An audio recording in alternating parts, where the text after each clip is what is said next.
Some announcements for the Esports World Cup with Apex Legends and some roster drama going on inside of the scene. How is this possible, being that roster locks have already taken place? Well, it has to do with an emergency substitute and some of these rule changes that are not being perceived very well by one specific team.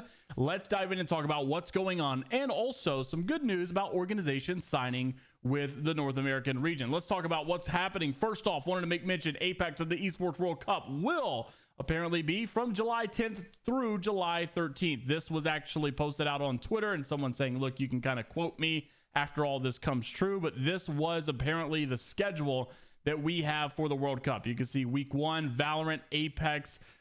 You've also got, I don't even know what this is. It looks like Fatal Fury. Not even sure what this is. But then also Rinsport. A lot of these games are a little bit different for me, but that's obviously July 10th through the 13th. You can see right there on the first week of the World Cup, you got League of Legends, Dota 2 in week 2, Call of Duty Black Ops 6 in week 3 with StarCraft, some other things. Those are the big games, and you're going to finish it off in the latter half of the World Cup. You've got Warzone in week 5. You've got PUBG in week 6. I didn't even know that game was still actually being competitively played.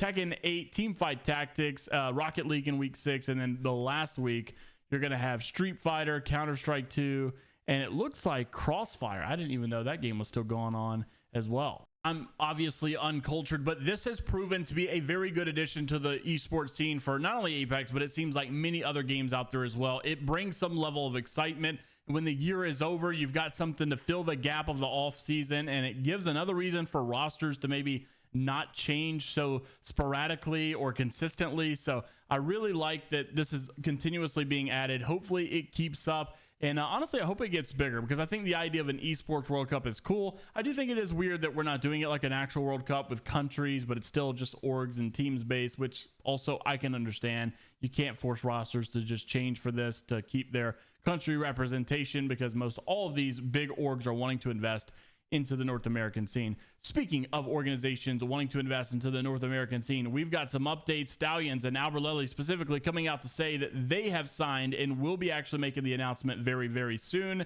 And basically, if you haven't seen the clip already, here it is. Roll it. Any org info?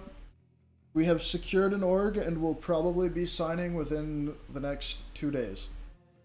I don't know when we'll be announcing, but we have an org.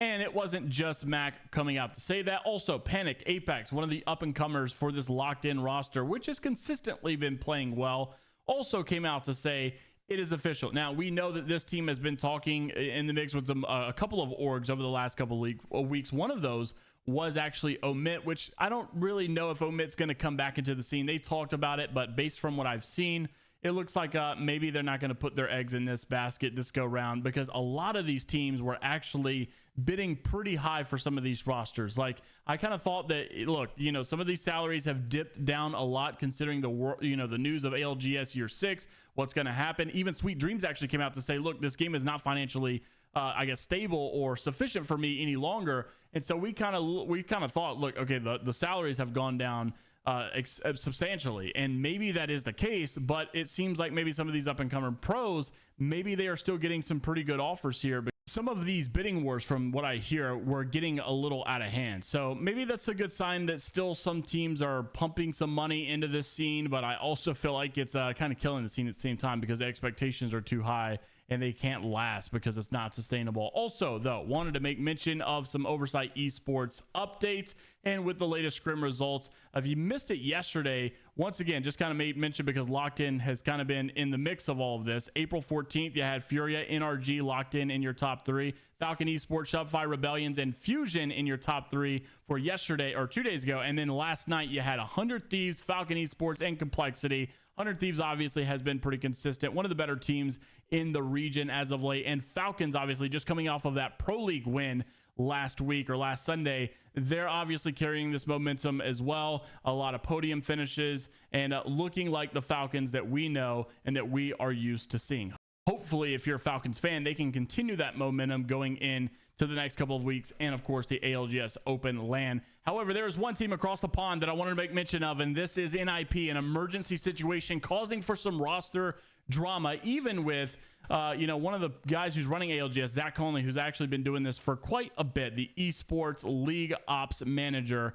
and he's kind of going into some explanations as to why this roster drama is happening. So for starters, here's where it all kind of came out. Gnaske comes out to say, actually, let's go back to Amphi. Amphi starts it all by saying, "Hi all, I won't be able to continue competing in this current pro league." He even goes as far to say, even the open LAN in New Orleans. So this guy is like completely out. He's out of pro league, he's out of LAN, and LAN's obviously not something that people are trying to miss out on if they can help it. But he says, "I've unfortunately had a family emergency that will require my full attention. It's been ongoing for a while, and I have tried to power through it. However, I need to take time off until it's sorted before I consider coming back. I will for sure be back at some point for sure, but for now, please keep supporting my teammates Gnaske, Raven, and Nags. We know they're going to smash it. Obviously, we've got some concerns here because who's actually going to be the 3 players playing at this event?" He also says, "I'll always be rooting for them. Special thanks to everyone at NIP who has been extremely supportive through this situation." Gnaske comes out to try to kind of settle this. Too long didn't read. Basically, Amphi's family emergency means we don't have a third for this LAN. If you want to go read his tweet, which we just did, but now they're looking for a new player, and he says you will be playing. They tried to get Surdell, however, ALGS will not allow them to play with Dell as a sub for a LAN. The reason being is because Dell can't play the LAN because he's already on an ALGS roster, which has been locked for the open event, and that goes against the rules, obviously. And if this goes back and forth, but to clarify, Zach comes out to say, "Look, I'm applying these rules to every single team. We totally get the situation. We don't think you're lying. We don't think you're trying to manipulate the system, but this rule was created to prevent people from manipulating the roster system and still getting some really good players that were on a locked roster as a substitute over to another roster, even after, you know, it should have been too late." And some people were abusing it, and they go into a long conversation about that. The long story short is Zach doesn't necessarily say, you know, "Screw you, we don't care." But the fact of the matter is there is criteria that they have created to keep this from being abused. And it's one of those weird situations where you have a reason to use it because it's not being abused in this case. Gnaske's actually just needing help. Dell probably is actually going to, you know, be a good fit for this situation. But unfortunately, with the new criteria, this rule is not being let up on at all. And Zach's basically saying, look, there's nothing we can do. He is on a locked roster right now, which is 75% British, and he cannot play for another team in the ALGS Open. Period, point blank, end of story. And Gnaske kind of goes and like, look, I see what you're trying to do. You're trying to apply all of this, you know, criteria to everybody equally, but surely you got to see how silly this is. Not a single person involved considers Dell a part of that 75% British team. Not a single person involved would bat an eye. Not a single person would oppose this. Not a single person sees rationality in this. We're talking about a person who's literally not going to play this tournament, being denied to play for a different team because, quote, his team that he's not even a part of is already playing. Once again, I get the, you know, the situation. I get what Gnaske's proposing. I get that how, you know, on paper it would make sense. This guy's not going to play. He's not even going to pick up the sticks. He's not going to pick up a mouse and keyboard. He's not going to be like literally playing whatsoever at all. Totally understand. Why wouldn't he be allowed to play? But with this new criteria that they've put forth, this is basically one of those sticky situations you just can't get around. And Zach's basically standing on business. Look, we're not moving this. We're not changing this situation. The rules are what they are. We are applying this consistently to all teams. And Gnaske just basically says, you know, hopefully you can see that this is, you know, this is just silly. You know, this is absolutely ridiculous.